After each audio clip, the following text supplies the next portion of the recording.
my life has been blessed, and I pinch myself every fucking day. Yeah. Hell, you're here. We know you do charity. You know, stuff. exactly. when I found out I was coming here, I actually called my attorney, and I was like, we got to trademark some shit.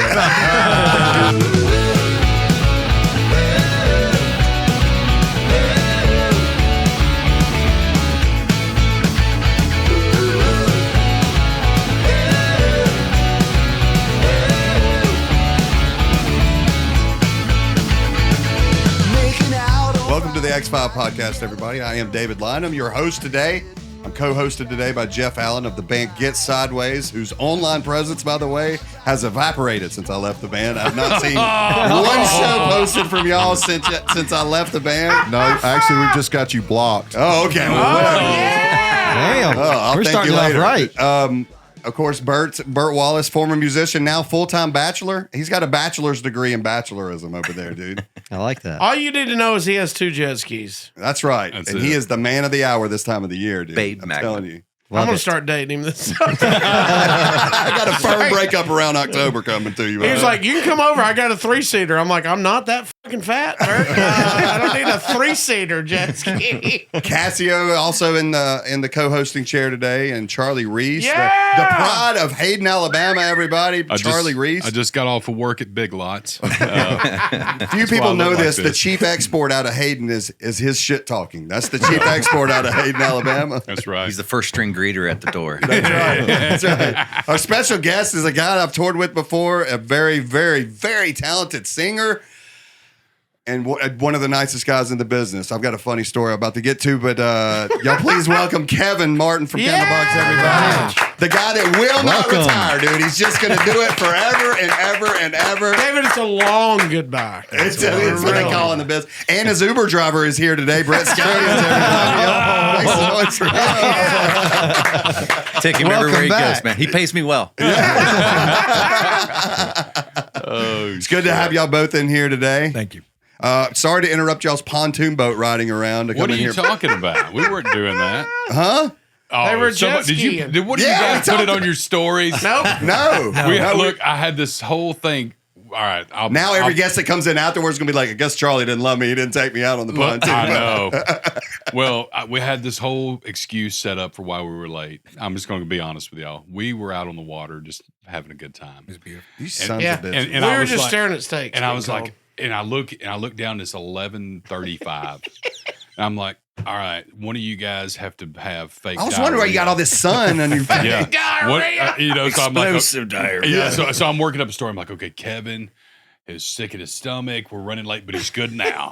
I was coming up with some excuse, but you busted this one. Well, guys, just get here when you can. You know, it's no big deal. Sorry to keep y'all waiting. Yeah, it's just the X5 we had- podcast. Hey, We David, important stuff to do. it's a tri-tune. It's a what? It's a tri-tune. fucking try to. I know. If he corrects me one more fucking time Pontoons about are the for try-to. pontoons Peasants. are for 65 and up. Fuck up. We gotta get back to the lake. Wrap this up. Come on, wrap it up. I want to give a shout out to our producer extraordinaire, by the way, Eric Fullerton in there doing a great job as always. Also, Terry Sharp. We don't give y'all enough love. They whip cream this turd week in and week out. Chef Rob's And back Chef there. Rob. Yeah, too, Chef by the way. Rob cooking yeah. steaks that we may never get to. He made mashed potatoes. I can't wait. Yeah. I saw Cassio about to murder somebody to get into the mashed potatoes. Yeah, I can't wait. I can't fucking wait. Like, I'm going to get obscene with See, the this is why we eat before the podcast. Now Yeah. everybody's just like, can we We're get all this hangry going? and- I don't Thinking know about though. it. Look, we are going to have to start figuring things out. They're shooting early because David sent out a text, and I actually agree with that because every time we eat before the pod, by the time we get in here, look, I'm like, oh, It's a dog shit pod, dude. I'm and plus, you sleepy. eat up conversation out there, like talking Yeah. to y'all. We're like, oh, this would have been great for the pod. Yeah. So, but I get sleepy. Like you get in there and you get blow your load. You get that fucking great Chef Rob steak and all these sides, and then you're in here just like, and you're just looking at your watch. So what we're going to do now is we're going to spend an hour talking about the food we should be eating right now. Yeah, Right. Just 30 minutes into the pod, and our guest hasn't said a word. I know, y'all let them talk. Jesus Yeah. Christ. They came here from across the country to They're be with tired us. from jet skis. We came from Yeah, we're worn California to out. take over Alabama. Welcome. Are you living in California now? Yeah, I've been in LA since '98. Oh, Oh, wow. I don't know why I thought you were still in Seattle. I think they're about That's how to close move. me and Kevin are. I think they're about to Alabama. move to We talk Alabama. at least once every 10 years. Yeah. I refer to him as BJ's singer. Yeah, That's there how you I know him. When did y'all tour together, David? I couldn't even tell you. I'm terrible. Kevin about definitely years. doesn't know. 2008. God, this, Oh, Shit. he's got Rain Man number. Like, the way he Yeah, can definitely remember. 2008. Definitely 2008. Yeah. He's lost I remember, his life. by the way, I remember the first Right. show we did with him. He texted the manager and was like, "Who in the fuck is this band that you got out with us?" Before he got to meet us, and then after he met us, he sent another one. Was like, "Never mind, forget it. I love these guys." I've so never funny. been. I thought we were. It was like I thought the other 5 shows were going to go away. You know, it's like holy shit. because it's happened before. Well, we just come out. Everyone's used to it, right? Yeah, we're like rednecks from Alabama doing big dumb rock, and Jacob looks like what Jacob looks like, Vanilla Scarecrow. He comes out on stage, and it could be abrasive to somebody, Oh, it was awesome, man. Yeah, Right, we loved it. yeah. It was fun. Has wish we'd have done Jacob it more, has you know? Jacob Yeah. ever been abrasive in his life? No. He's the nicest No, guy on ever. stage, I mean. Oh, It's, okay. he just like opening the show. We came here to fuck your wine and drink your women. And people were like, what? Fuck That's your it, wife. like a- Hold on. that's Fuck how Your we wine open. and drink your women. Oh, nice. Is that what I said? You said fuck your wine and drink your women. See, I'm not the front man. I like that, though. I'm is gonna something use Jacob that. would say. Yeah, exactly. Yeah. I'm going to use that. I'm putting it on a shirt. I'm Yeah, going to trademark that shit. New Candlebox merch. Hey. Fuck your wine and drink.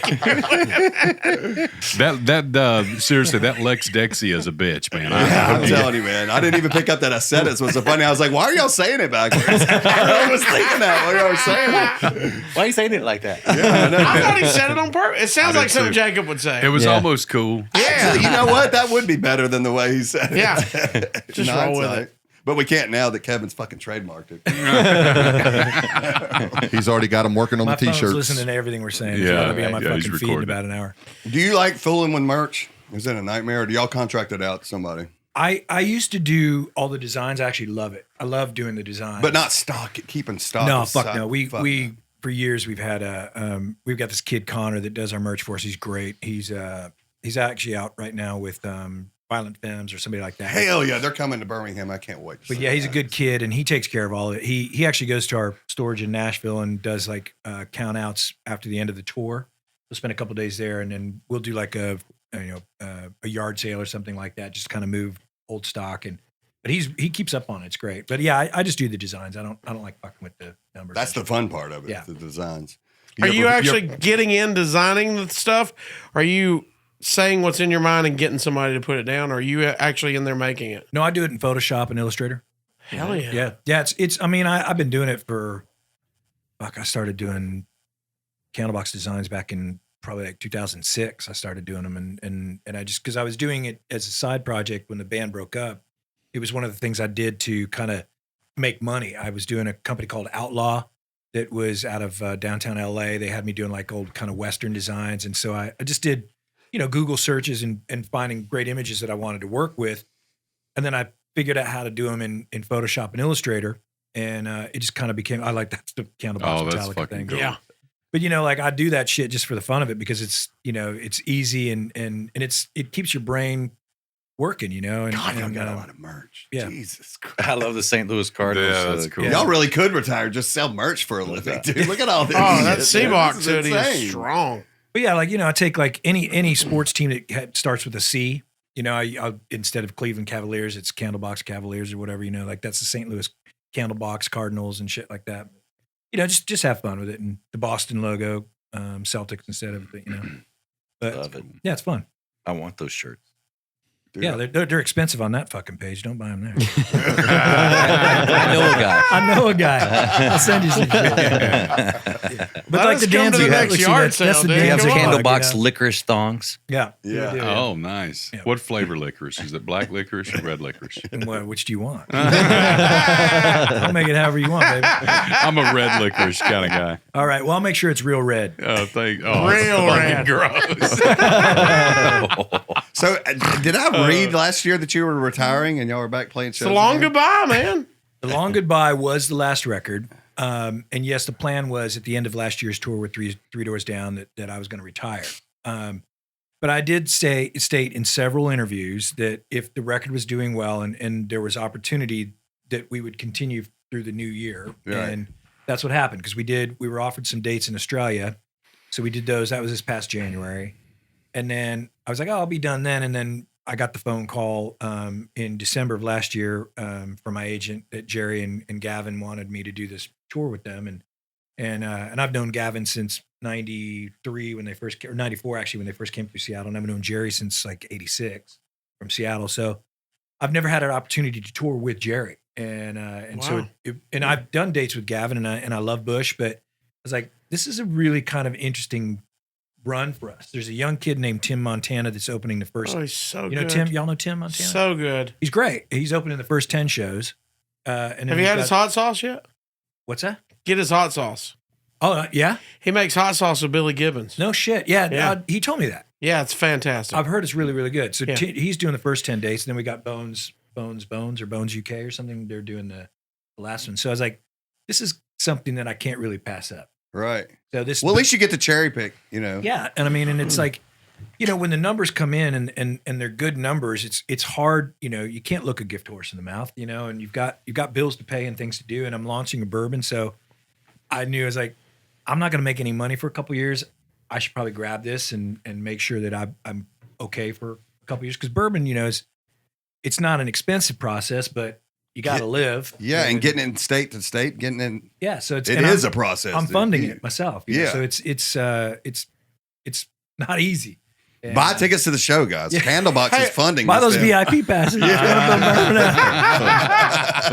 Come shake my hand. Are you doing the whole process? Or are you partnering with somebody that was already making stuff? No, we've partnered. I can't disclose who our master distiller is, but it's my buddy Nick Brown from the band Mona and I, and we kind of bonded last year over bourbon when we were writing the record because he helped me write the album and I was like, we need to do something together, like outside of music. And we were sitting there, both of us drinking really nice bourbon. And I was like, why don't we do a bourbon together?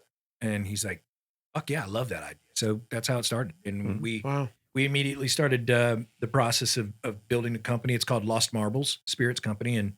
And yeah, it's coming out. We do our first launch in October in New Jersey, New York, and Pennsylvania.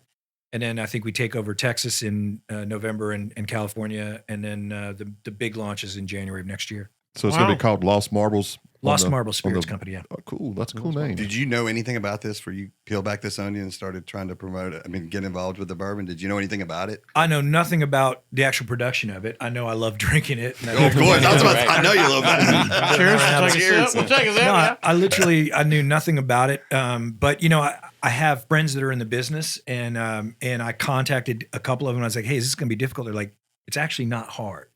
You just got to find the right people, and you have to have the right master distiller." But we had to raise the most money. Is really about raising the most money to buy the barrels, because the barrel's the real equity in the company. And No if you have shit, I didn't know investors, that. yeah. So the barrel ages 1 year, it becomes twice the value of what it was a year prior. So if the company goes belly up in 10 years, those barrels are going to be worth millions of bucks. So Wow. Really? yeah. Every year it ages, it adds about $1,000 to $2,000 to it. How long are y'all going to let yours age before you decide to put it out there? Our first release is a 4-year. 4 year. Yeah. Wow, man. Yeah. God, that's interesting as shit. Well, we'll be waiting on the bottles for you to Yeah. send. Ready to drink it right now, I'm right? certainly Right. going to send you all one because I'd love you to taste it. And if you're a bourbon fan, I mean, our juice is really, really good juice. And it's, you know, it's right up there with Blanton's, and it's up there with Weller and Willett and all those, you know, our master distiller is fantastic, and he's been doing it for about 30 years. So we're talking about some top shelf shit. Yeah. But it's, you know, it's only gonna be $70 a bottle. That's Oh, not wow. bad. That's That's a reasonably that's priced reasonable for bourbon. Yeah. Get that ABC store going. Exactly. So right here in Alabama, I think that's pretty hard to get into. But ABC's real hard to get into. yeah. Charlie knows a guy. Yeah. Yeah. Yeah, he was on the Tri-Tune today. With There we go. Hanging out. No, that's tonight. He'll be over tonight. And then I'm gonna be playing drums for Charlie's new band. Yeah. I'm on bass. Brett's on bass. My Uber on driver's bass. on bass. Yeah. Yeah, we have a good time, right? Let me ask you two a question. So how the hell did you guys meet? Yeah. We've been trying to figure that out. We met so long ago. It's been well over 25 years now. Yeah. Holy shit. Yeah. We've known each other a long time. One of my earliest memories of Kevin and I and our friendship is with Joel. We did 2 nights at the House of Blues in L.A. And after the shows, we had after show parties. And there was one night that we went to the after show party. And as I'm walking in, there's this girl that I knew, and she was a fan, and she's at all the shows. And I'm come up to her, and I'm like, "Hey, how's it going? Good to see you." I'll give her a hug. She's like, "Open your mouth." And I'm like, "Okay," like that. And she goes, "Pop." It pops a pill in my mouth. I'm like, and she looks at me. She's like, "Have fun." It's a boner pill. I go down. I wish. No, it wasn't a boner pill. So we go down to the party, and the pill starts kicking in, and I start freaking out. And I looked at Kevin and the girl that I was dating at the time, and I was like, I gotta get the fuck out of here. So they dragged me out of there. They throw me in Kevin's car, and I'm in the back seat. And then next thing I knew, I puked all over Kevin's car. And I was like, I was the best Uber driver ever at that point. Yeah. I was like, "Hey man, don't sweat it, baby. It's all good." I just remember him going, "Man, you can't do shit like this, Brett." He was lecturing me in the middle of my Hold on. I was like, I didn't give a shit about the vomit. I was like, don't let people throw pills in your fucking mouth. It's fucking like crazy shit. No, that was a blast. So we've partied together, a million times. We played shows together. Yeah. We did an acoustic jam this past was that February or January? What it was? Yeah. For suicide awareness. I mean, this is a person that I've considered a brother for a long, long time. We've been friends for over 25 years. We can't figure out where we met, but I've seen him play, a million. I saw him with the Doors when he did that run. It's a real honor and pleasure to be friends with people like this, and like y'all as well. You and Jacob. It's when you come across musicians that are sincere and true and believe in what they create and love what they do. And they're kind people. It's the greatest thing in the world. It is. He's one of my closest friends. And you naturally find each other. If you're just around doing shows, you're like, oh, I get this dude's vibe. Yeah, because there's other people that he's played with that I don't like. That I don't hang out with. I don't talk to. Oh yeah. What's their names? Did y'all ever tour together? No. Oh yeah, we did it. Well, did we? We didn't tour together. Yeah, we did like 3 shows together. But we've done numerous shows together. Festivals is usually what it is. Festivals for sure, but then we've been billed together here and there on a few shows and stuff. It's true. funny in the stand-up world. It's kind of like that music world where, like, your friends, you never get to see them because you're all headlining or working in a different city at the same time. You're like, but when we get together, man, it's magic. Festivals are always like a family reunion kind of thing. Yeah, that's honestly what it really is. But we actually were working on, and this is a true story. We were working on a tour in '99 when we would release the Happy Pills record, and we were reaching out to Fuel's team about doing the dates with us. And then my guitar player at the time went into rehab, and we canned the whole thing. Wow! So that would have been like a perfect tour because we were coming into a little bit more of a pop sensibility type of work. Happy Pills is a little more poppy record for us, and they were coming into what's that last record y'all released? Natural Selection. So it would have been a perfect tour. But drugs and alcohol got in the way of that, and then the Candlebox broke up shortly after that. So, dude, what's crazy about those festivals? This is the vibe I always get at them. You see all these people you hadn't seen in forever, and you're like scheduled to go on at 5 or 6 or 7, and you're like, you got to leave the group of friends and be like, I gotta go fucking work. It sucks. I would really like to just hang back here and barbecue all fucking day. I always on the festivals. I always love taking like the 3:30 slot. So you can be done. Yeah, they'll offer that, and I'm like, yes, let's do it.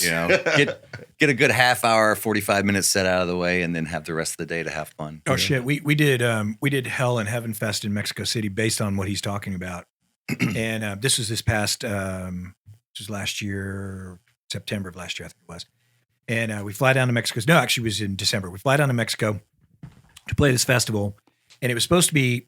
Stone Temple Pilots was the headliner, and then Bush, and then us. We were like a 7:00 slot, and then Soul Asylum was before us. It was a really cool, American rock and roll side of the stage, and then the main stage was Pantera was a headliner, and they hadn't played a show in 20 years.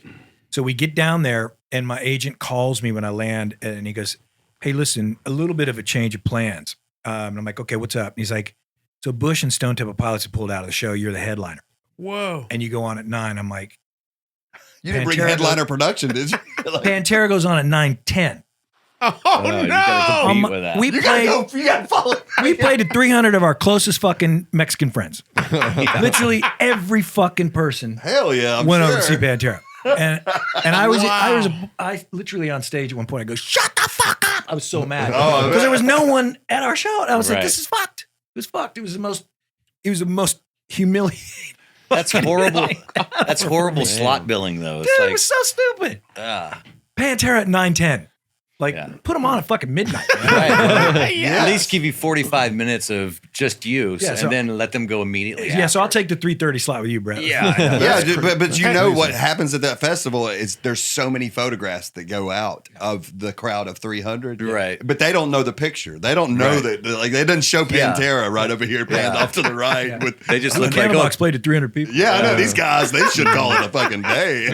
That's crazy that they would do that, like that lineup like that. That's It was- absolutely stupid. It was the dumbest fucking thing ever. It was so. I mean, we were so excited to go down there and play with Bush and and everybody like.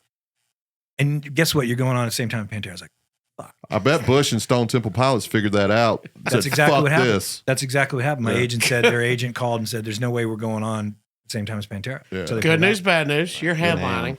Yeah. Yeah. Good news. Bad. Dude, guys, Pantera's fucking you in the meantime, but okay. dude, I don't think y'all realize the crowd that they played for at fucking Woodstock. Pull up the Woodstock crowd when Candlebox played. Dude, this that was is 94. Was it 94 or the, 98? it was 94. insane. Oh, I Wait was- till you see this crowd they I played was a for. spectator at that gig. Were you really? Oh yeah, You were Oh, there. I was. I was there, but fuel hadn't broken yet, so because we didn't break till like 98, so Yeah. I was there just hanging and. with Kennedy and all them, the MTV crowd, or you went? No, I wasn't even there. I was just a kid in a local band. He was crowd surfing. You didn't see him like 1,000 rows back. I bought the ticket like an idiot. You know? Jesus, dude, and he was so mad at me because I couldn't talk to him. I was so nervous and so starstruck. You talk to Henry Rollins? Yeah, I couldn't. I was so like, because I fucking, Sure. I mean, And he's aggressive, dude. and so I'll tell you the story. So that concert that I went to when I was 12 years old in San Antonio, I got up on stage to do a stage dive and jumped off and I hit the ground and he saw that I didn't get up. So he grabbed me, pulls me up on stage. I sang Damaged with him and he pushed me off the stage. So I'm 12. So now I'm 24. I'm touring Europe with him. And I can't look at him. I can't talk to him. I'm on the road with him for 4 weeks in Europe. And the last show's in Hamburg at this amazing fucking theater. And he comes into our dressing room. He's like, boom, boom, boom, boom, boom on the door. So aggressive, dude. And we had just got off stage and he goes, "I need to talk to you." And I'm like, yeah. And I'm looking down the ground. He goes, "Look at me when I'm talking to you." And Oh I'm my just- God. and You're he's- in trouble. And he's in the shorts, no shirt. He's ready to go on stage. And He he looks like wants a to know, UFC fighter, dude. Angry want- Henry. yeah, Yeah. he wants to know what my fucking problem is. And I said, I'm just a pussy. and he goes, "I'm scared." I go, "I'm a little bitch." I told him the story. I said, when I was 12 years old, I saw you in the SBC Hall in San Antonio. He goes, "Oh yeah, I remember that venue." He goes, "That was Black Flag Dead Kennedys Butthole Service." I said, "Yes." And I said, "I did a stage dive and I hit the ground and nobody picked me up. And you grabbed me by my shirt, pulled me up on stage and we sang Damage together." He goes, "That was you." I said, "Yeah, man, I'm fucking freaking out that I'm on tour with you. You changed my life as a kid." Like I have every record you ever made. I got fucking 7 inches of shit that you probably don't even know you did. Like I fucking Whoa, that love sounds a You little shouldn't strange. have me on tour. It's not a seven, good idea. 7 inches of all Henry Rollins. You know? But and he looked at me and he's like, "All right, I just thought you were one of those Seattle assholes." Wow. And he still, when he does spoken word, he sometimes tells that story about Candlebox. That's and crazy. The stupid kid from Seattle. that Does he couldn't end it look with, and it actually, ironically, is a Seattle asshole. Yeah. You know? at- Ironically, He's just a he- bashful one that's starstruck. He's just shy. Yeah. How many stories have you forgotten, dude? Because there's, A million. yeah, it's Brett too. Dude. There's Brad like- just shook his head. I forgot the last 2 minutes. Don't you see people release books and you're like, oh, I could never release a book because I've forgotten more than I remember that happened. You know? Well, they say your fondest memories are fond because you create them, right? So every time you tell the story, it's different, and that's the embellishment. I mean, it's part of being human is you tell that story and you want that story to be as great as it was. I'm sure it's not as great as I just told it, but I believe it and I remember it that way. That's right, and that's all that matters. And that's why all those books you read that they're ghostwriters. You're like, yeah, that ghostwriter fucking created that whole fucking story. So Oh yeah. Sound like a pretty fucking great story to me. yeah, you know, pretty I mean, I good. tell it well. Yeah. Yeah. I mean, that's not the first time you've told it, right? The fish has gotten bigger over the years. He said, Henry's fish was this big. he said, I looked at Henry Rollins and I said, fuck you. You listen here, Pulled his Henry. fucking shorts down. I was like, that's 7 inches. You didn't know you had. Wait, what? Was that when he was touring that "You're a Liar" song that he had? It was a record following that. Oh, okay. Oh, really? God, that means they were jamming, dude. Yeah. Yeah. And What- let me tell you what, that band live puts a lot of fucking metal bands today to shame. And there were no tracks, the Henry Rollins band. I mean, the drummer was Charlie from Epic. Blunt County. Yeah. What they called Faith No More? Faith No More. Yeah. Oh, Bass player, the black kid, I always forget his fucking name. God, every night that band destroyed every fucking audience, and it was unbelievable. Did they pull big numbers? Yeah. Oh yeah. So every show was sold out. We weren't doing arenas. Yeah, we, yeah. we were doing like large. House of Blues type. Yeah. Everything was around 2,000 to 3,500 damn. seats, and the Hamburg show was the smallest, and it was like 1,100. I remember '94 Woodstock when Rollins Band played. It was a beautiful day, and then they went into Liar, and the clouds rolled in. No and shit. It just started rained pouring. its ass off on everybody, and it fit perfectly though. That was, dude. I watched that from the side of the stage, Yeah. and just in awe of his performance at that Yeah. show. It was fucking amazing. How's your relationship with Rollins after that? Well, I run into him occasionally in LA. He still lives in Los Angeles. He's the nicest guy in the world. But I mean, you know, when I did an interview for the Hack Pills record, they brought up Henry Rollins was just here and he told your story. And I was like, no shit. He goes, yeah, he does it in the spoken word thing. He's a really lovely guy. He's so fucking smart. Never forgets anything. He's got that thing that a couple of I his wish I actors- had. Yeah. that they remember everything. Yeah. He remembers everything perfectly. And he's the fucking nicest guy. But he's so smart, dude. Music, Yeah. he knows everything. He knows every band.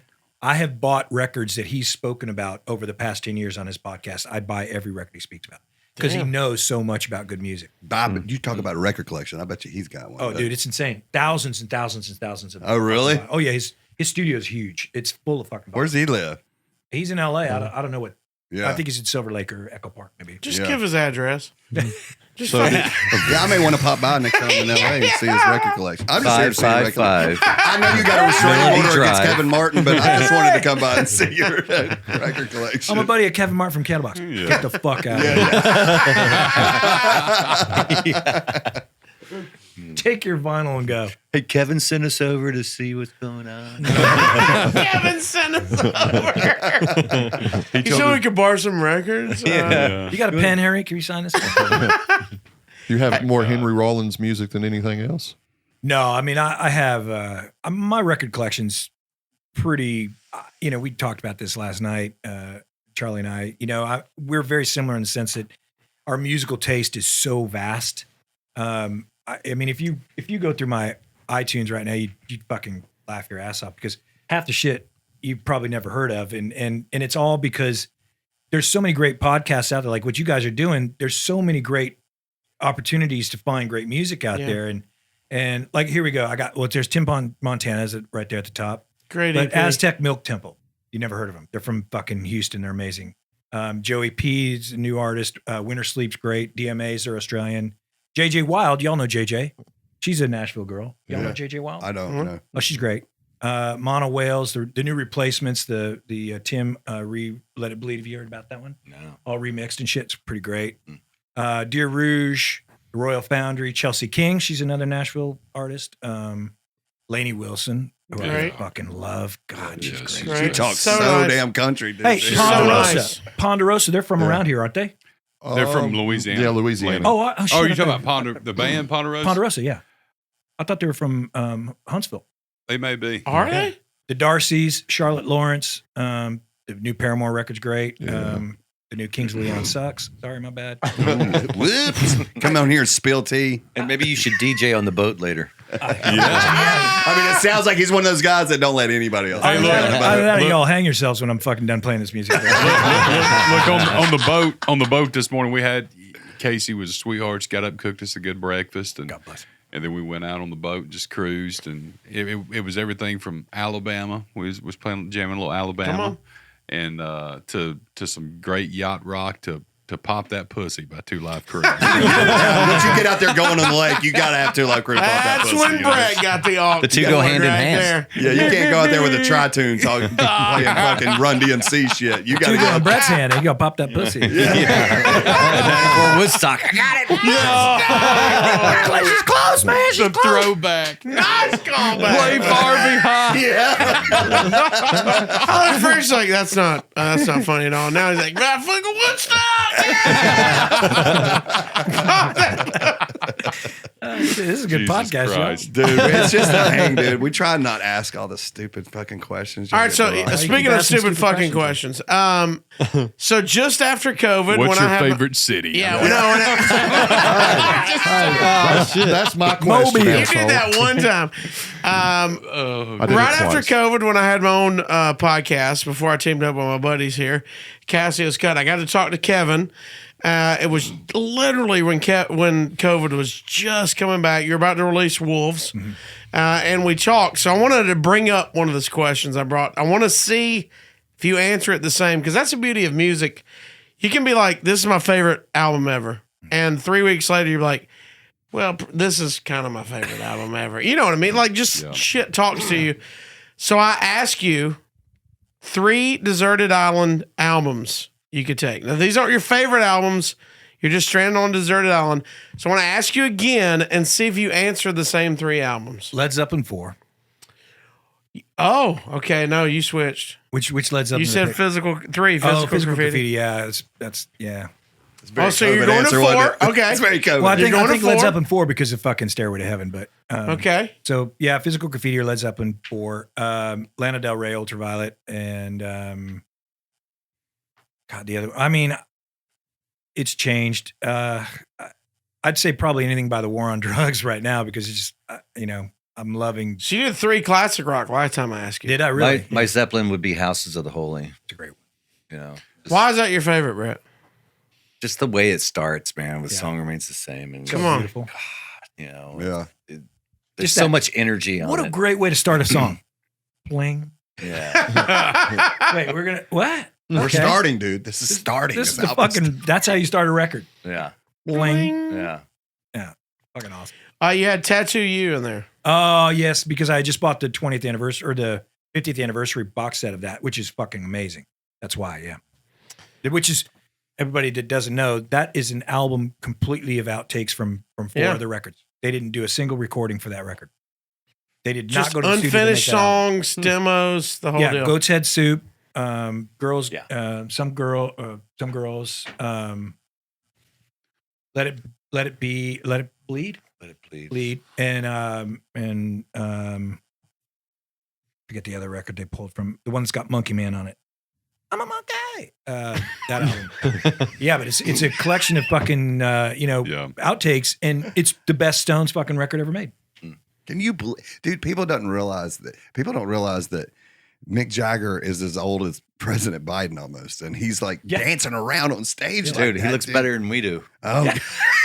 It's like, He does. what is he doing, dude? What is? I actually Having danced. We're gonna find out if I you was can at do a- it because Kevin's gonna do it till he Listen, fucking dies. I was at a club David, one night, and listen to this story. yeah, I was at a club one night called Dorsia in New York City, and I'm hanging out, and we're drinking and having fun, and I'm dancing around, and then I turned around, and Mick Jagger's standing right next to me.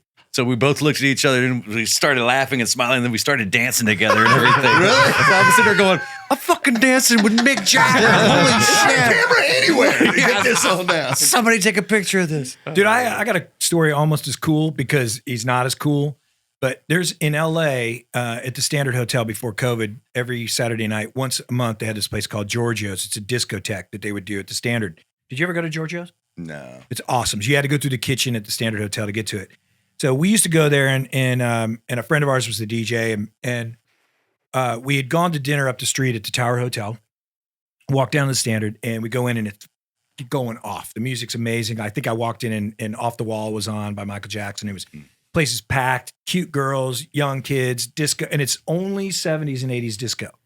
And I turn around and I'm fucking fully in it, and it's David Lee Roth.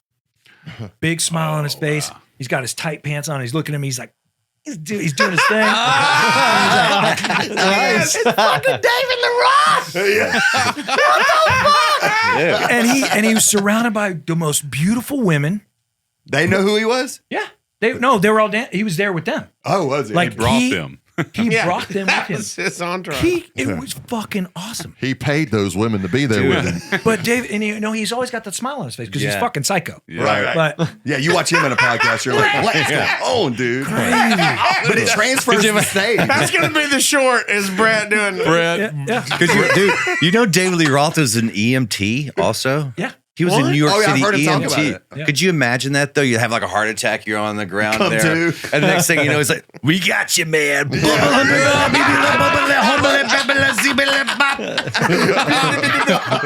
like your heart's going skippity. Brett, please do the David Lee Roth smile one more time. I want to lay down and act like he's putting defibrillators on me. And he come to it and be like, Don't worry, baby. The ice cream baby's got you. The ice cream man's got you. Oh, Ice Cream Man, dude, sing that to me all day. Yeah, right. Speaking of Van Halen, greatest Van Halen record ever. Oh, Fair Warning. Yep, hands down. Fair Warning. really? God, that record is what's just on Fair? Is that Humans mind-blowing. Being? So good. What's on Fair Warning? Which one's Fair Unchained. Warning? Mean Oh. Street. Oh, yeah. It starts Oh, with yeah. Mean Street. Mean Street, yeah. Main Streets. And then into Pictures on the silver dude. screen. Such a fucking great album. Is Unchained on that album? Yeah, that's What side is two. this- First song, side two. What's the story on that, the talk back Come that on, goes Dave, up? give us a break. Yeah, that's like a real take that they weren't going to put in there, but they kept it, right? It's the Yeah. producer Yeah. talking back to him. Ted Ted Templeton. Templeman. Yeah. What was the story on that? It seems like I've heard it before. I can't remember it. Dave was just talking shit in the vocal booth, and actually, there's Imagine footage. that, right? Yeah, there's footage of Ted Templeton telling the story about why Dave said it, Oh, really? because he went in to say he was going in there to fix something, and Dave was doing his vocal track, and he goes, hey, one break coming up. So he just That's improv shit he just came up with. 100%. He said it in the. You can see it on YouTube. And he says he goes, he totally fucking improv that whole thing. But that was the beauty of David Lee Roth, and the beauty of his voice. You know how he could break that when he does those screams. He's got the double tremolo thing happening, which Freddie Mercury had as well. Yeah, where you Michael could- Starr can do that shit Yeah. too, dude. Oh, It's crazy. Michael's so great, dude. Yeah. God, I love him. But Have y'all did middle school? what's that? Did y'all ever play with Steel Panther? We just Like did at in the Key South Club America. or whatever? Yeah, we just played with them in South America. Oh, in South America. Nice. But Yeah, I used to back go- when they were doing in Hollywood, you Metal didn't- Shop. Yeah, I went did to see you him stop by? every Monday at the Viper Room. at Metal They didn't Shop. get you up. No, because I didn't know him. I just went to see him because they were Wow. fucking funny as shit. They were called Metal Shop. Yeah. Yeah, that's when we went to go see them. Yeah, right? yeah. And then they moved to Key Club because they were doing so much Yep. business at Viper Yeah. Room. Metal school. And then Doc McGee trademarked the name, and the band got out of that contract and became Steel Panther. So Fucking crazy, so dude. good. Yeah. There used to be so many people come to that. Brett, gig. did you ever go up with him? Did I ever With get Steel up with Panther? Metal school, metal shop? I jumped up once years back when they were in middle school. You know, as middle school, you know, they Yeah, did middle school, the not they middle did the Viper Room. Like we talked about this Every last Monday night, night, like every Monday night. You know, and like me and Matt Sorum and Yeah. I was Kevin there one and night when Matt Billy Sorum was Duffy and all of us. We would just go there and laugh our asses off. And, Yeah. And what's his name was on drums then? It's with Korn now. Mr. Ray. Belby. Yeah. Ray. And Matt Sorum and I used to sit there and watch Ray play and be Yeah, mesmerized he's at unbelievable. the crazy stuff that he would just pull out of his ass. back in the day, their songs were like commercial breaks for their banter back and Yeah. forth. Like between songs, They is didn't when have it really- original stuff back then. No, they No. didn't. But the Yeah. covers they were playing Yeah. Right. were just like commercials. Like when they Right. got done playing one, that's when the show started. They'd start talking back and forth. Oh, man, I'm they're gonna great. fuck your girlfriend. the comedy tonight." was just golden. It is. Fuck your wine and drink your girl. Yeah. Trademark. When, Motherfucker, I go on that shit. Why'd you tell me? You said it, but I own it. No, you looked me dead in my eyes last night and said, "Yeah, I'm not funny." I was like, "You are, you cocksucker. You are funny." Well, if you feed me some good fucking lines, I'm I didn't mean to write the your one whole for the fucking day. hour over here. That's the line of the day, man. That's it. Wait a minute, he needs all the shit he can come up with. So let him have it. Yeah. Hey, you should sell that back to him. Yeah, I'll buy him. Give him 10%. I'll give you a free, 10%. he's going to give you a free T-shirt from the shop. Once he prints them up, then We're going to sell 1 million of those fucking shit. We're going to fuck your wine and drink your women. I swear to God, if I go see him in July and that fucking shirt's hanging at the merch booth, I'm just walking out. Candlebox, we're going to fuck your wine and drink your women. Makes no sense. But you're right, but people would buy it, dude. Oh They'd be my like, God, "Man, I'd buy it." I think I get it. It's a weird visualization. Yeah, it is. You know, I mean, who hadn't fucked some wine? But I'm never drinking. And you understand it. it's you know, you totally get it. Is it the box wine or a bottle? Dude, you're a big wine drinker, aren't you? I am. I love wine. Like, I thought you would, if you were going to make something, it wouldn't be a whiskey, bourbon, it would be a wine. For Wine's sure. way too difficult. Yeah, I bet you. And if talk- y'all- I mean, to you have get to talk to right- Maynard about it. Yeah. Yeah, hey, I mean, Kevin, that I got conditions some is old great. boys right down the street that beg to differ. They make it in their backyard. Yeah. All right. All right. They make it in You their know, bathtub. You ever Yeah, had muscadine I think wine? I've had that. Hey, yo, you just said Muscadine. Yeah. Do you remember the band Muscadine? No. Okay, so in I've the drank 90s, a lot of the wine though. great band Muscadine and it was based on the wine. Really? Yeah, that's where they got the name from. Okay. Well, that's cool. I didn't. I'll have to check them I'm out. just I hitting don't you know. with some some. I was Crazy about to say, shit he right is there. the endless pit of this kind of knowledge. He is I know a lot about a little bit a lot. He is Digging in the Jeopardy of music. Kevin, have you checked out any of the new Radio Bot stuff Brett's doing? I have. I love it. What do you I think think it's about great. it? I think it's great, fucking and I great, love that. I love that. I mean, he's one of the most talented human beings I've ever fucking Yeah. known, and I love that he My doesn't. wallet. Here, let me He get doesn't. He's on payroll. Hey, this is on recording, Brad. We got it. He We doesn't got it let for any you. of the bullshit. He doesn't let any of the bullshit that's happened in his career, which we've all experienced. I've done the same thing. We've had the same experience when it comes to bands breaking up and all the bullshit that goes with it. He's always fucking picked himself up by his bootstraps, and he always continues to make great fucking music, and I love that about him. Yeah. Hey, do you think it's brave of one of our podcast co-hosts to look Brett right in the eye and tell him he's been playing one of his songs wrong? Because hey, by the way, We have a guy that did that last don't time. point He at me. still is going to die on that hill, by the way. It was not me. by the way, Brett. So let me tell you the fucking story. So Terry's back there in the fucking control room. So Kevin, this is your first time hearing this. So when Brett was here, we were all just hanging out after the pod, and we were just jamming some tunes, and of course, a little fanboy moment had to come out, and we done Bad Day, you know. And you shut the fuck up. And so, what did you say earlier? Unclog my ears. Yeah. Fuck you, man. We hold each other accountable. so Got to get my ears clogged out. So Terry, and I'm not taking anything away from Terry. Terry's actually a fucking amazing Killer musician. guitar player, and He'll clog your ears. he'll clog you fucking ears right up. He's over there playing Bad Day, and there is is it a D minor? It's a D minor. Y'all listen to him. He's fucking ready. Yeah, he's ready, dude. And Brett, and afterward, Brett goes, it's actually, after we get done, Brett kind of walks over there all, cool. And, Brett's the most humble person ever. And he goes, here, it's actually Let me this show you the chord. correct way. Look, and Terry, Show you how to play you it right. seen the blood come out of Terry's face, and dude, we've been busting his fucking Dude, balls. nonstop. Brett, I love you that. very, You had very a bad much. day, Terry. And then he had the balls, Brett, and I'm gonna call him out. You can totally call me out, and I'll tell you exactly what I said after you said it. He had the we go. balls to go, I'm sorry, but Brett's just playing it wrong. No. Hey, Brett. This Hey, is Brett. Terry, come in here. Yeah, believe- turn on the mic and Come come in in here. here. Turn on I the believe mic. the actual thing he said was, "Are you sure?" He didn't want to be disrespectful, but he was Pretty like, sure I know how to play it. you done a lot of drugs in your life, man? Because I'm pretty sure I'm right. Are you sure that's how you play it? His exact words was Britt Scowling didn't know what the fuck he's talking about. There it is. Look, he's got fucking play. There we go. Wait. Sit over let there. Kevin play it first and see what he plays. See if he fucking plays it right. All right, Get on mic. so tune up. So now you're gonna play it right. I mean, you Tell called him, it. hold on a second. I'll have to tune that guitar probably then. Yeah. Are you playing Ugly Kid Joe? Yeah, it did sound like that. It did Yeah. sound like that. All right, here we go. Ready? Yep. Now you've had a really bad day. Now maybe Oh yeah. Here we go. didn't mean to treat you bad. The country version. But I did it anyway. Fucking jelly roll cover over there. No, I gotta come on. Play the bad day. Yeah, play. All right, Seriously, all right. the chord this that's is in what I was question. doing. So the All only right, here we yeah. go. Had a bad day again. Fucking around and nailing it. Right? She said I would not understand. Here we Beautiful go. change. She left a note and said, I'm sorry. I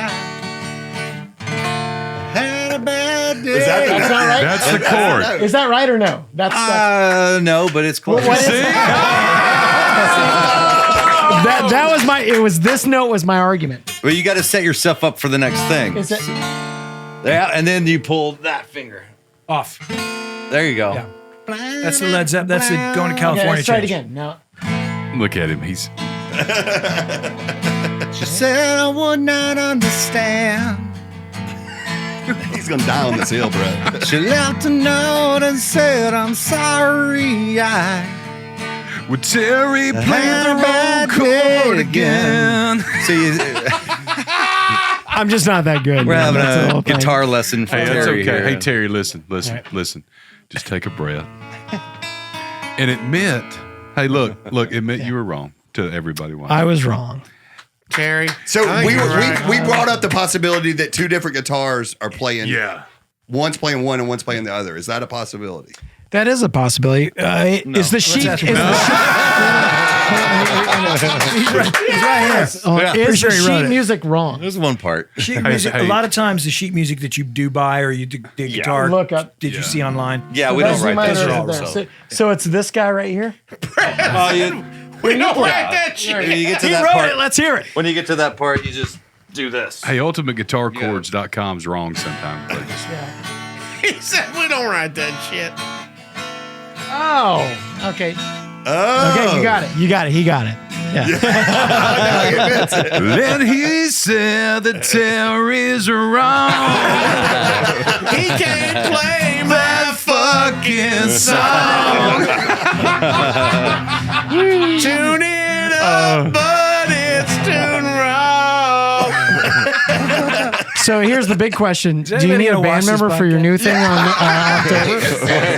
Do you need the sauce for October? Absolutely. Hell yeah. it might be our most fun one. This might be the funnest Yeah. we have. Thank you, Terry, for coming in and clearing that up, buddy. Thank you, Terry. Thank you, Terry. Terry. Terry. It was Thank you. correct. Thank you. All right. Thanks, buddy. Now go fuck yourself. Guess Yeah. three off. back in your Guess three off. Guess- hole. Back in your hole. Hey, seriously, good job. Well done, Terry. Yeah. Yeah, I mean, you were wrong, but yeah. What the fuck? Yeah, man. Funny shit. Hey, by the way, you were wrong. All right. Yeah. So anyway, By the way, moving hold on. on. Get back in your hole. I got a question. Seriously, Oh. Yeah. Infinite Staircase. How did that all come about? So those guys, Whoa, nice, they've been Terry. doing. Lenny and Jeff are old friends of mine. They Tell started everybody that- who Lenny and Jeff is. So yeah, Lenny and Jeff, they have a band called Infinite Staircase. They're from Staten Island, New York, and I met them when I was doing the High Watts record back in 2002 or 2003. I met them in New York.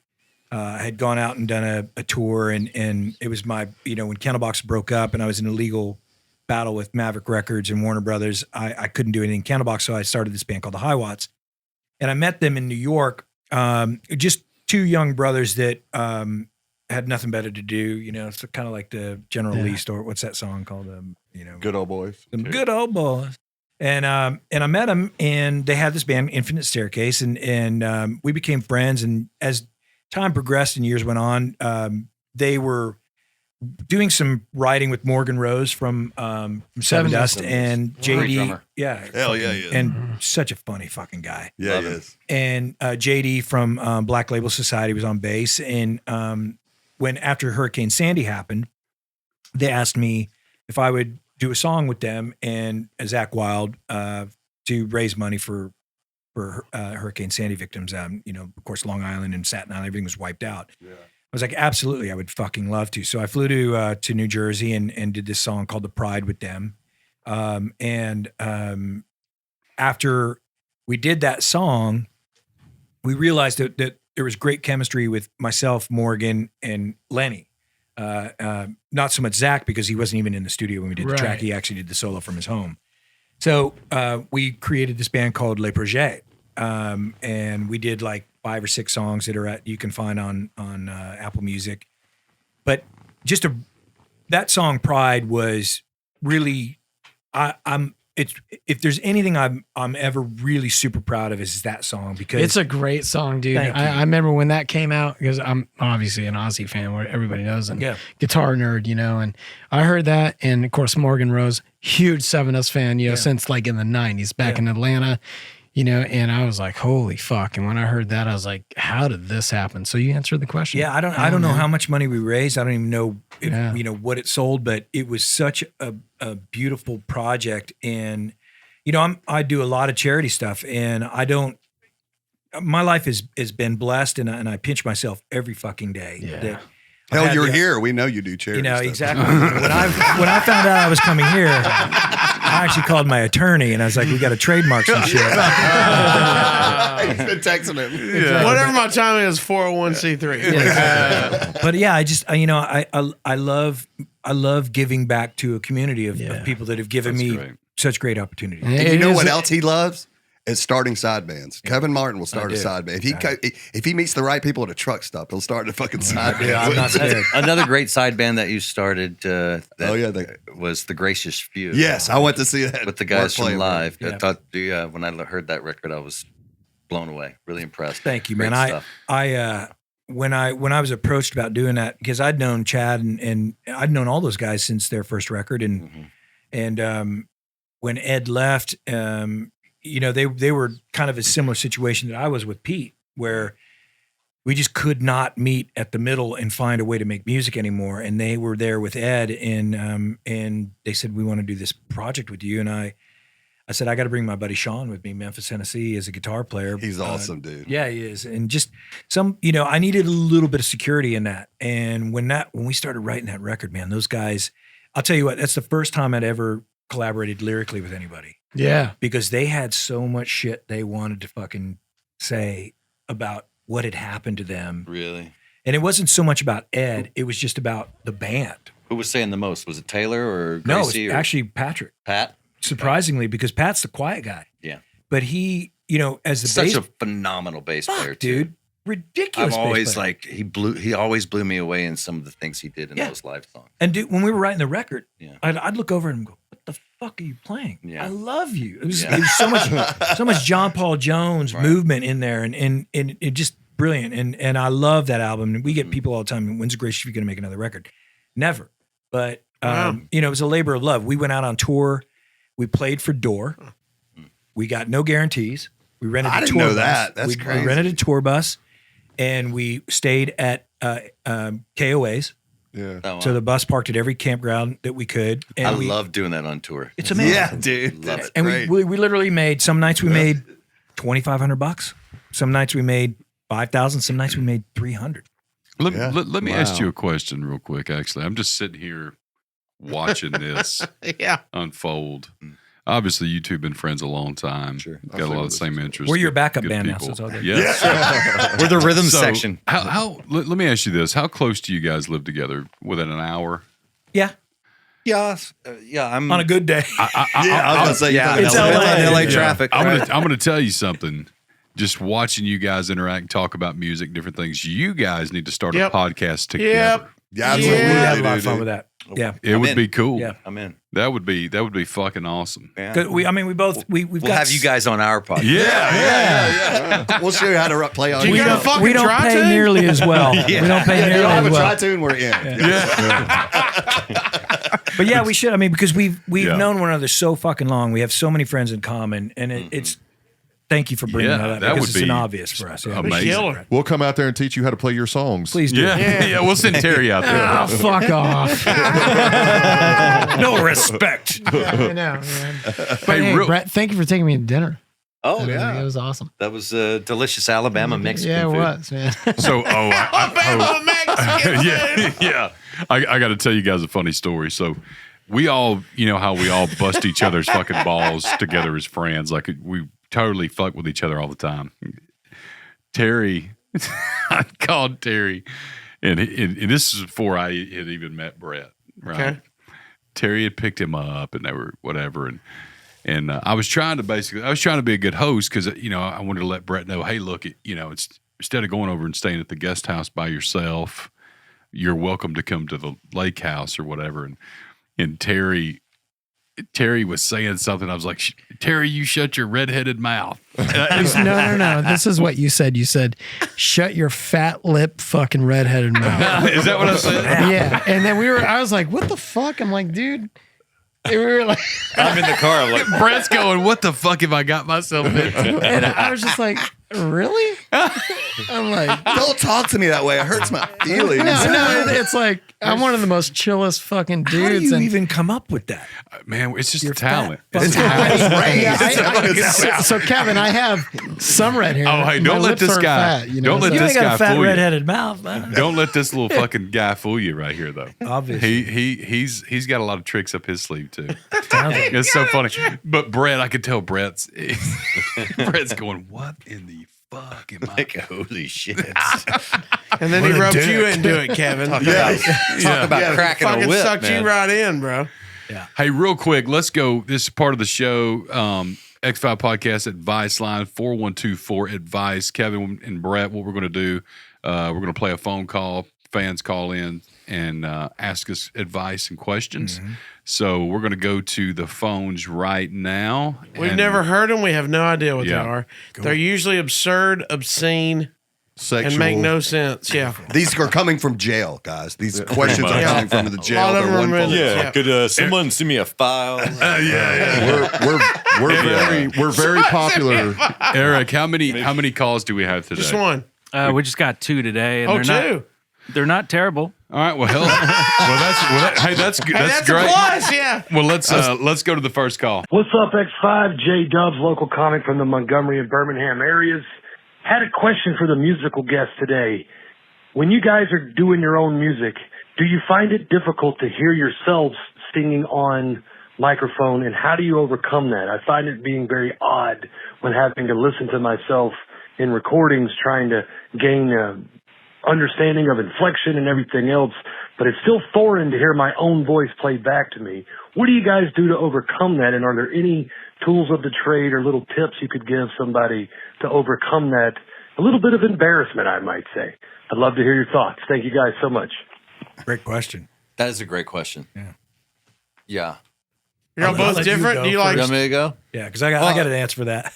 I mean, for me, I think when I very first started recording myself, there was definitely that moment of, oh, that's what I sound like. Yeah. You know, and there's the moment of, okay, figuring out how to make myself sound the way I want it to sound, and understanding yourself as a singer and understanding what your flaws are and certain fluctuations that might not cross over in a recording. You know, it's kind of hard to explain really, but you know, it's just learning about yourself, learning about your voice, learning about how you want to, what you want to capture, and also serving the song too, you know, and creating your dynamics and creating, you know, your soft elements and your fucking belting it out type of elements, you know, and control. Are you the loudest in your ear? Like, Sorry? is your voice the loudest that you hear in your inner ear, or is it something else in the band? When I'm recording? No, when you're live. Oh, when I'm live. Oh, yeah. I definitely have to hear a lot of my. I tend to use in-ears if I'm doing a full band kind of thing, and I need to hear a lot of my vocals Mostly for you. sure. But I, you know, at the same time too, when it comes to using in-ears and on live and things like that too, I try to recreate the best possible mix that I can in my ears, you know, and try to make it sound just like I'm on a stage, you know, versus being closed off. You know, you want it to feel natural, and you want to be able to hear everything. Like crowd noise too. You want Crowd noise too is so important. Back, you know, in the early days of in-ears, they didn't they didn't have like today, for instance, they have filters and things like that to allow that element to come in, ambient noise, exactly. But back in the day, you know, you'd be in front of 10,000 people, couldn't hear it, and it'd be like, you know, Oh, that's like, crazy. and you're like, man, they're not into us here. What's going on? True. You know, but we would have our monitor engineer. We'd set up house mics, and in between songs, they'd ride the faders on that so we could hear the crowd noise. Nice. So, For Kevin? me, Yeah. for me in the studio, I don't listen back to my vocal. I started out as a drummer. I never wanted to be. I'm the reluctant lead singer of Candlebox. Like literally, that's a true story. I never wanted to be a singer. I only ever wanted to be a drummer. So when I got stuck with this job 34 fucking years ago, I learned to listen to what the producer had to say. And if he felt that he got the vocal out of me that he wanted, then I was fine with that. I don't listen back to my vocals. I don't even in mix, I don't listen to my vocal. I'm not even listening to my vocal in the mix. Right. So when I get a record back, I'm only listening to the drums, which is a fucked up thing because I'm a singer and I should be listening to my voice, but I don't. But I trust those people that I work. And that's why I hired them. Like, you know, we worked with the guy who did Happy Pills, Ron Nevison, who got fired from Physical Graffiti because he put the fucking tapes on a speaker and they got wiped side one. Oh. So John Bonham had to go back to the studio and retract that fucking whole side one of Physical Graffiti. Oh my God. But he didn't tell us that when we hired him. He told him, I was the engineer on Physical Graffiti.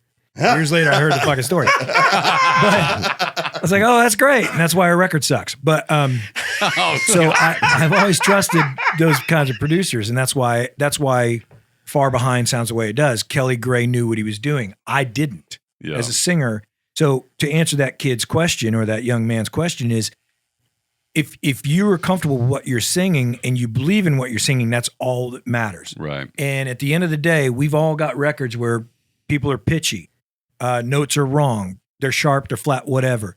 But the emotion that's behind that, and it's one of the reasons Brett's such a great singer, is his delivery is everything to those fucking songs and everything he's ever done. And that's the importance of it as a singer. For me, live, I don't have any of my vocal in my wedges. I use the room. So I don't use in-ears. I don't like the isolation of it. It makes me feel uncomfortable because I hear too much of myself. As a singer, I don't like my voice, which is a weird thing to say. That's why I just do what I do and I don't bother playing it back. Do you hear mistakes on your first album? All over the fucking. Dude, does that drive you crazy? Because Stephen Adler used to talk about that with me all the time. It doesn't drive me crazy because my performance, like Far Behind and You, I was telling Charlie last night, and I've told the story before, those are from a demo that we recorded in 1992, Easter Sunday. Those aren't the re-records for the record. Really? Those are from, and that is one 24-hour session in a studio. The vocals for You and Far Behind are one take vocal. Wow. Get the fuck out of here, dude. That's amazing. And that's why ever since then, I'm like, I'm never going to fucking question what I do. If the producer likes it, I'm going to leave it alone. And you say that great singer, you know, for me, I don't consider myself a great singer. What I do consider myself is a unique singer. Yeah. And a unique singer More is important. That's far more important than being a great singer. Because there are millions and millions of great Because singers. you and I would never make American Idol. No, Would never. never. We would you're get right. laughed off the stage. Yeah. But Kevin and I have very, very unique voices. You know it's us when we sing. Yeah. Yeah. You know, and that's what sets great singers apart from the ones that are just amazing, great singers. You know What do you think about? You said American Idol. What do you think about that? Like that whole Terrible. contest It sucks, doesn't it? I don't think music is a contest. I think. Right. Correct. Should never be. Yeah. Yeah, I don't care for it either. I think that one of the biggest things about singers and guitar players about music and all in general is it's an original thing. You know, like you said, you can be pitchy, you can do whatever. It's natural. It's a characteristic of everything. And going to your thing, American Idol, it's a fucking judgment thing. Yeah. Fuck that. Right. You know, it's Bob Dylan. It's Right. it's Yeah, it's I'm wearing cer- Bob Dylan right now. it's searching for perfection, and you should never do that. Exactly. Yeah. Exactly. I'm glad to hear that as a drummer that speeds up and slows down. I'm like, is that what y'all were talking about? Or was I, And by the way, I love that. That for me, like honky tonk woman? I mean, BJ, like my drummer BJ, he'll tell you I'm the worst singer to play behind in the world because I'm a drummer, and I love that kid so much because he is so fucking good at what he does as a drummer, and he's the greatest asset that Candlebox has had in a long time. And I love Brian, I love BJ, I love Adam, I love Island, and but this band when BJ came on just became so good. Just because he's a fucking solid drummer. he is, dude. I'm His telling you. pocket's sick. He does the up and down, which I love because he feels it when we're performing. And that is the most important thing when you're as a singer and from a drummer who understands that you want to ramp it, he ramps with you because he's listening to me. Preach, talk your shit into that camera, dude. Tell people. I've been telling people this my whole life. It's a true story. I mean, if the drummer hears you as a vocalist ramping, he needs to ramp with you. And that's why because the Bonham crowd's doing it too. That's why Bonham was so good. Yeah. Bonham knew exactly what Robert Plant was doing, and he played to Robert Plant. I knew I was right, dude. Dynamics are I knew I everything was right. in songs, you know. Yeah. I get so bored when I hear linear music. If it's just this the whole way through, you know, it could be a great song, but if you record it where it's like this, then you killed the song. You know, build your dynamics. Start it out small. Start it out big, bring it back down. Create your waves. You know, don't just make it this the whole time. Yeah, that's one thing we were talking at. You were telling me like dynamics is everything. Your hills and valleys, and like you know, it's impactful when you go and then. Just like we were talking about on the way here, the song "With or Without You" from U2. Like if that song was at the same level the whole way, it would just destroy that amazing song. Yeah, because that recording is so dynamic. Well, you feel like you're sitting there and he's whispering in your ear. Yeah, and that's the beauty of that. You know, of popular music is when an artist can take you on that journey that they feel, and it fucking comes across on the record that way.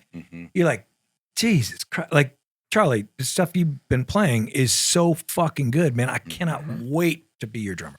And your bass player. You got to get in line behind Sticks It In You. He's in line too. Like, Hey, I got stick deals. I got drum deals. We're good, bro. he's going to handle your merch too. This guy's got it all, dude. And I'm going to fucking give you ideas for the merch, brother.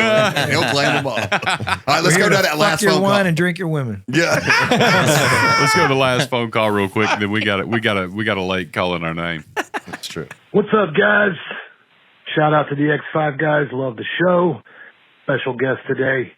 Hope you guys are having fun. My question for today is when on the road, I know you guys are out traveling everywhere, what is your go-to for trying not to shit yourself when you can't just stop and drop one? I'd love to hear about it. Thanks. He's talking about the unwritten bus rule.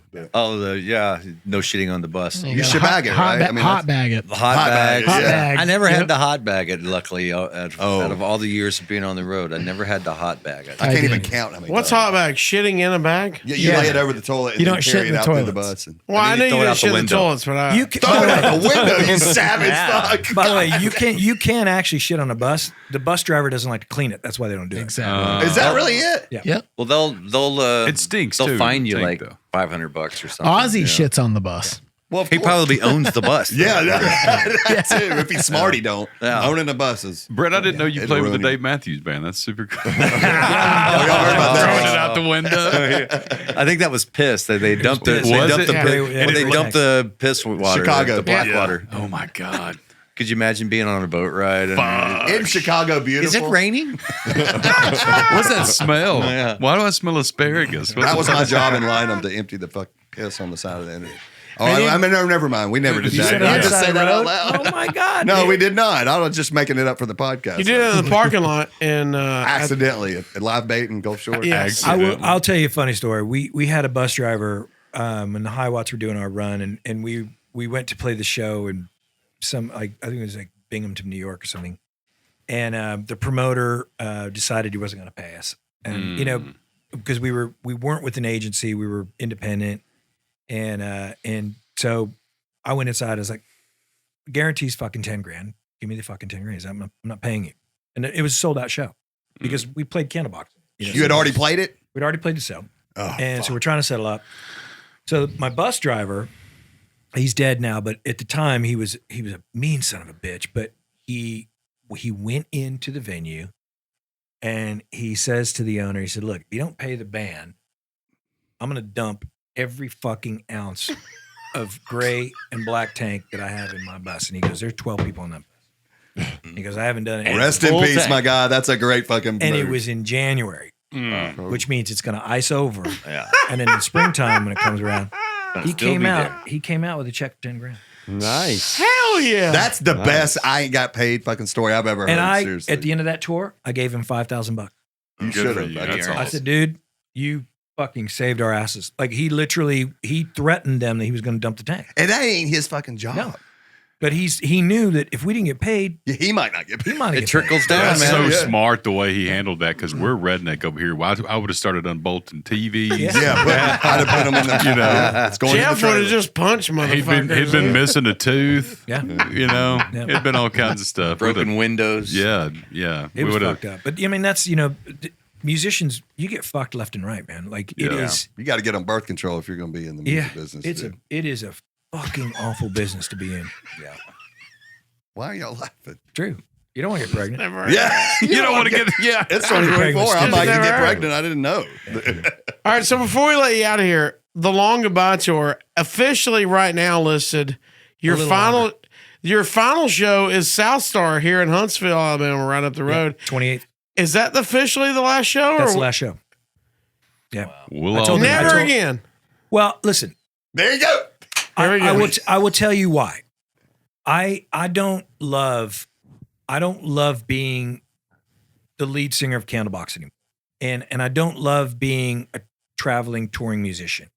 I don't love being a studio musician. And it's because I've had 34 years of it and it's been a great 34 years. But I miss my family so much. Sure. And being home for COVID, we talked about it Yeah. when we did your podcast. It changed my entire being. And I don't like being away from them. And I love that hour that I'm on stage. But then I get off stage, I'm like, what the fuck am I going to do for the next 23 hours? You see why Kid Rock flies back every night. Yeah. Shit like that. And I dude. don't make that kind of money. I'm not in a jet. I'm in a bus with 8 of my best friends. But I can only be around 8 of my best friends for so long. Oh, me too. You know? Sure. Yeah. I mean, I couldn't hand that. With you guys, I'd kill myself. Yeah, I know.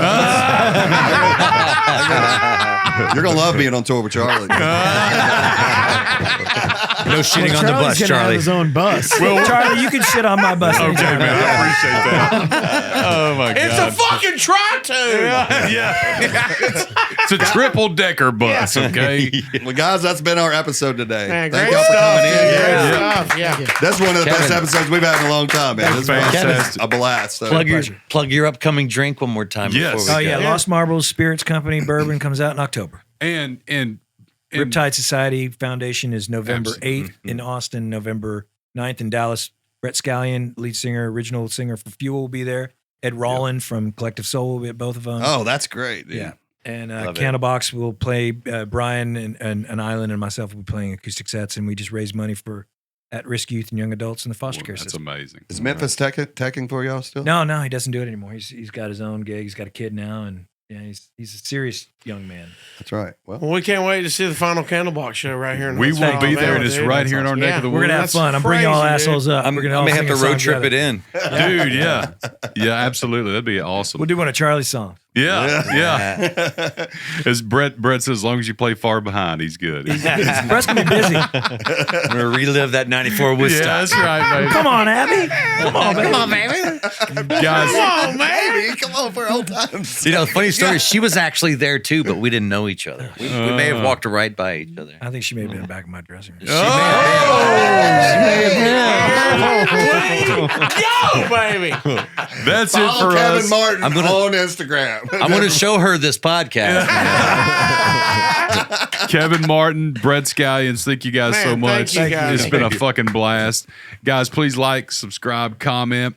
Go check these guys out, please. They're amazing fucking human beings. So support the arts. So we'll see you guys next week. Much love. All right. All right.